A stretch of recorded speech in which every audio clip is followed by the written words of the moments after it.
My family called me the ugly one my whole life. Not loudly, not with anger, just casually, like it was a fact. Welcome to the revenge vault, where the deepest wounds are spoken softly until they become identity. My name is Faith, and for 34 years, my family never truly saw me. They saw roles. My sister Layla was the pretty one, always praised, always noticed. Attention followed her everywhere. My brother Daniel was the smart one, always celebrated, always expected to succeed. And me, I was just the leftover label. So they called me the ugly one. The first time I understood it wasn't a joke, I was 7. At a family gathering, my aunt pointed at Layla. She'll break hearts one day. Everyone smiled. Then she looked at me, paused, and laughed. Well, not every daughter can be pretty.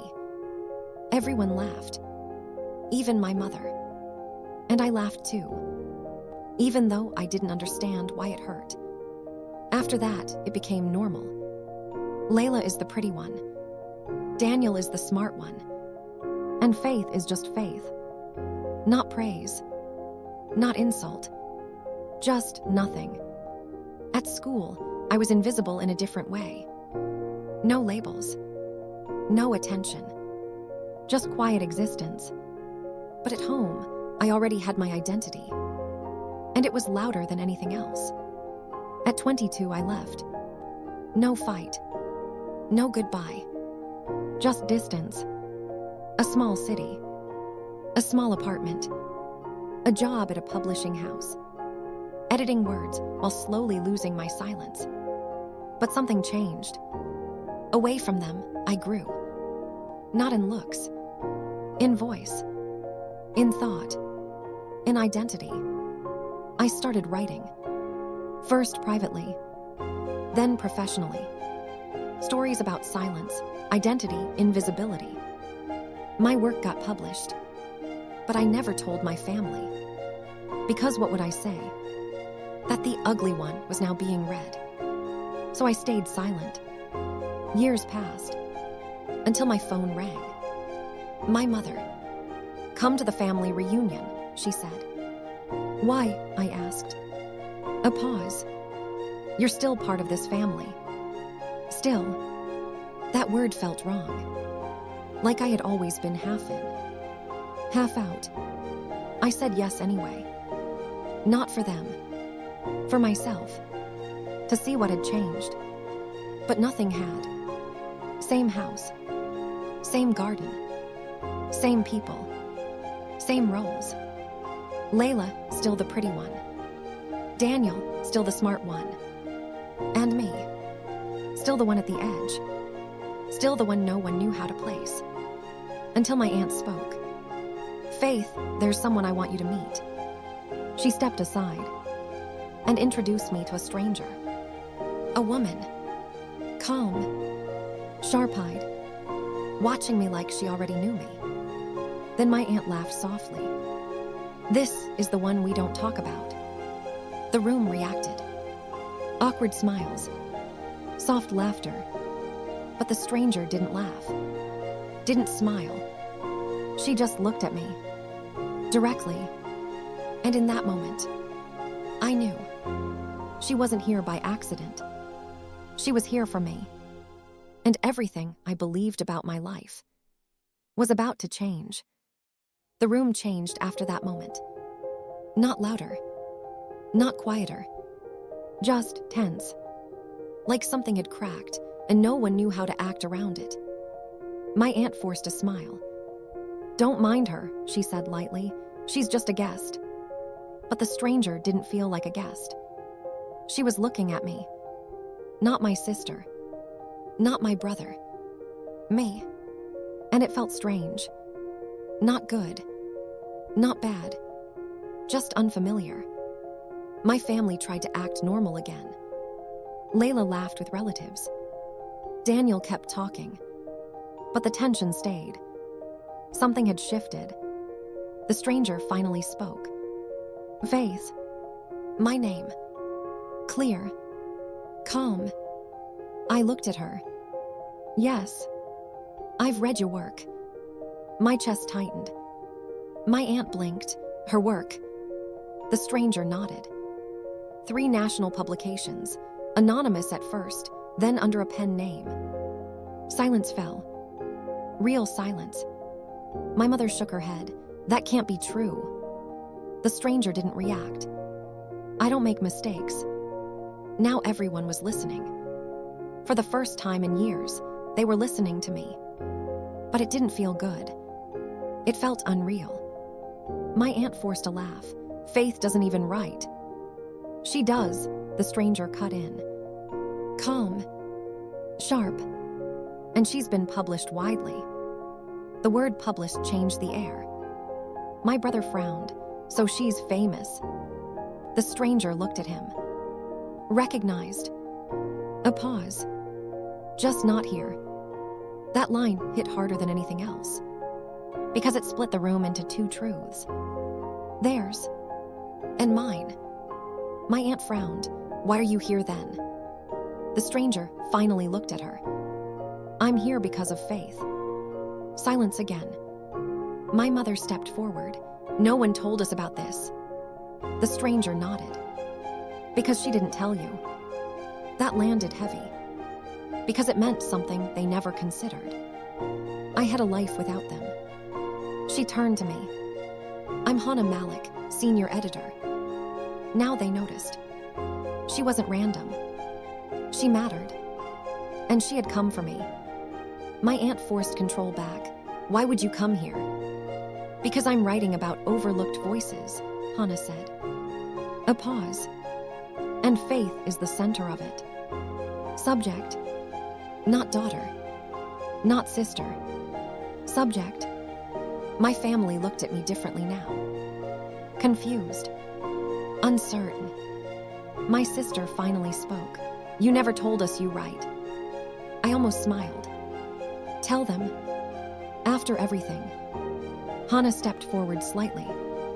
She didn't need to. That silence again. Because it was true. I didn't need them. I never did. And for the first time, they were starting to understand that. Silence stayed in the room. Heavy. Uncomfortable. No one knew how to respond. My aunt finally spoke. This is getting ridiculous. But it was. It was real now. Hannah didn't react to her. Only looked at me. My mother asked quietly. Faith, what is she talking about? I didn't answer. Because I never told them anything. Hannah stepped in. Her work speaks for itself. She showed her phone. Articles. My name. My writing. Proof. People leaned in slowly. My brother frowned. You wrote all this. I nodded. That was enough. Confusion replaced certainty. My aunt scoffed. So what? Writing doesn't mean anything. Hannah finally looked at her. It does. Calm.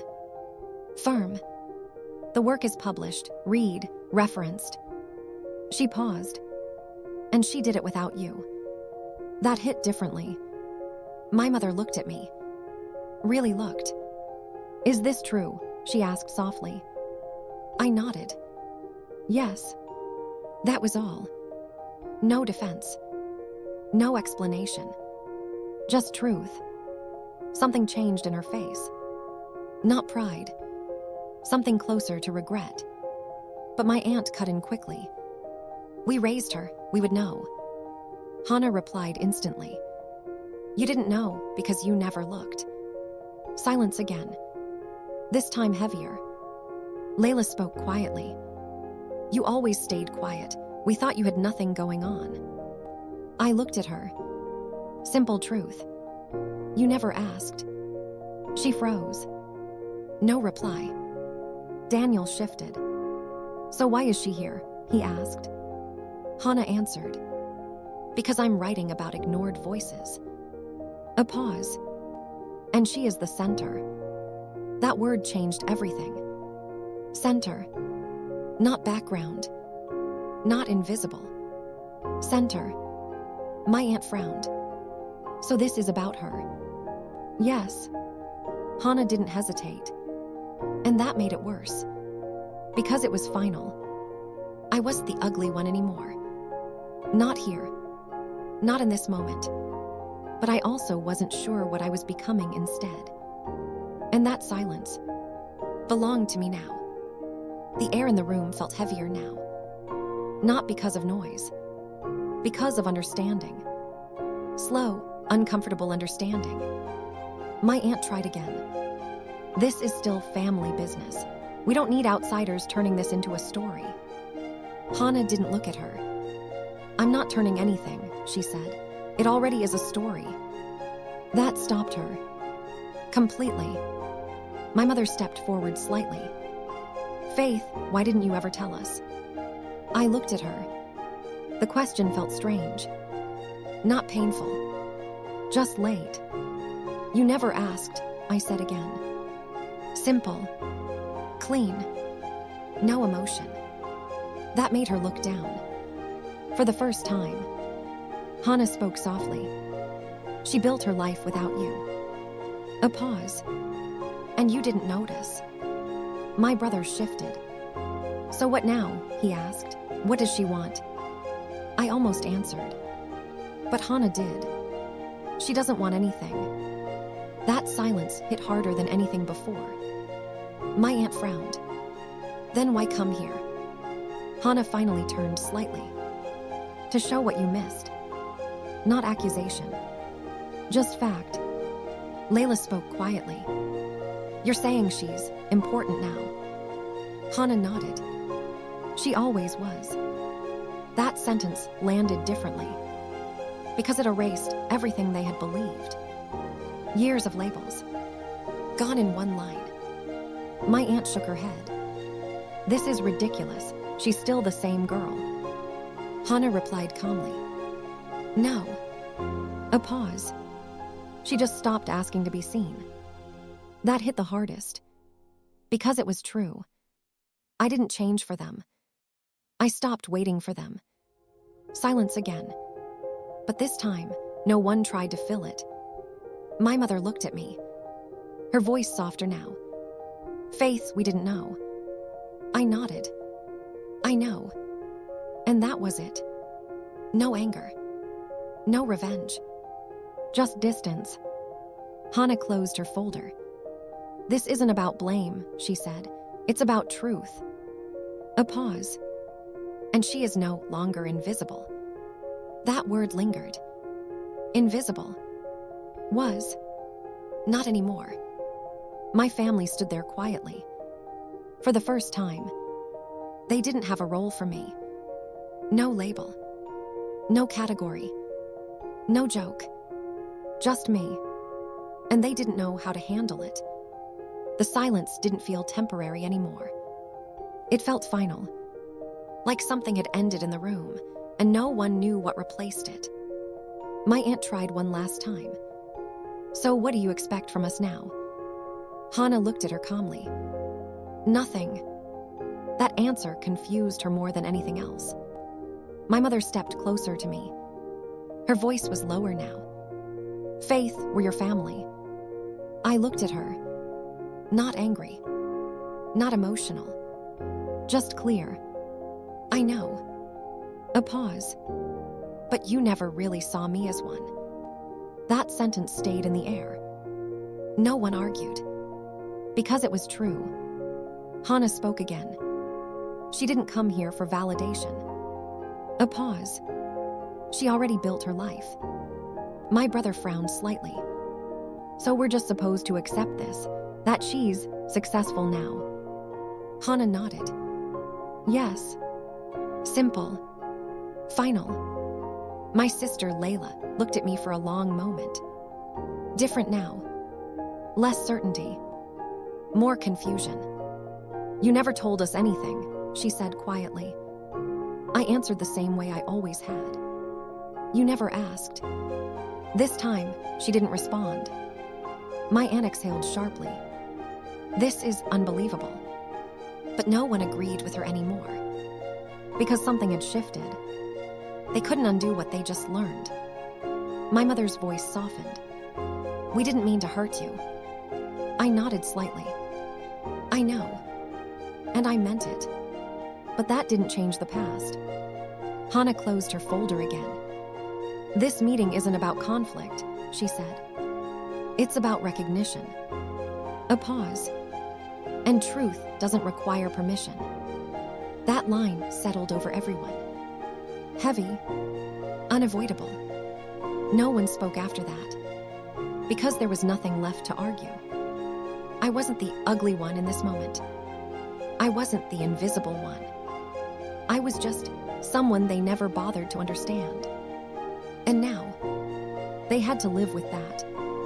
No one spoke for a long moment.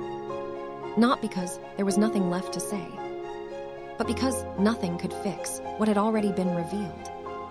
My aunt finally broke the silence. "So what now?" Hannah closed her folder. "Nothing changes what she has built." A pause. "But everything changes how you see her." That sentence stayed in the air. Heavy, unavoidable. My mother looked at me quietly. Not speaking. Just seeing me. Like for the first time.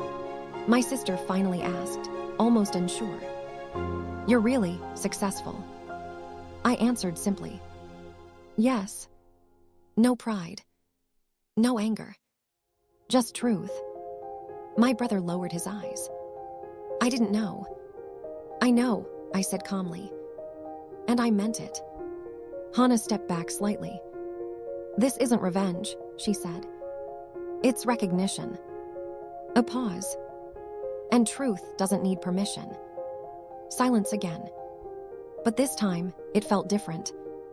Not loud. Not tense. Just final. People tried to go back to normal. But nothing was normal anymore. Something had shifted permanently. I turned toward the gate. No drama. No hesitation. Just movement. Hannah watched me but didn't stop me. For the first time in my life, someone had come here for me. Not to label me. Not to compare me. But to see me. As I reached the gate, my mother's voice came softly behind me. "Faith." I paused. "Yes." A long silence. Then, "I'm sorry." I nodded once. Not forgiveness. Not acceptance. Just acknowledgement. Then I walked out. And for the first time in my life, I was the ugly one. I was the invisible one. I wasn't anyone's label. I was just Faith. And that was enough. If this story touched you, please like this video. Share it with someone who needs to hear it. Subscribe to the Revenge Vault for more emotional stories. And most importantly, comment below.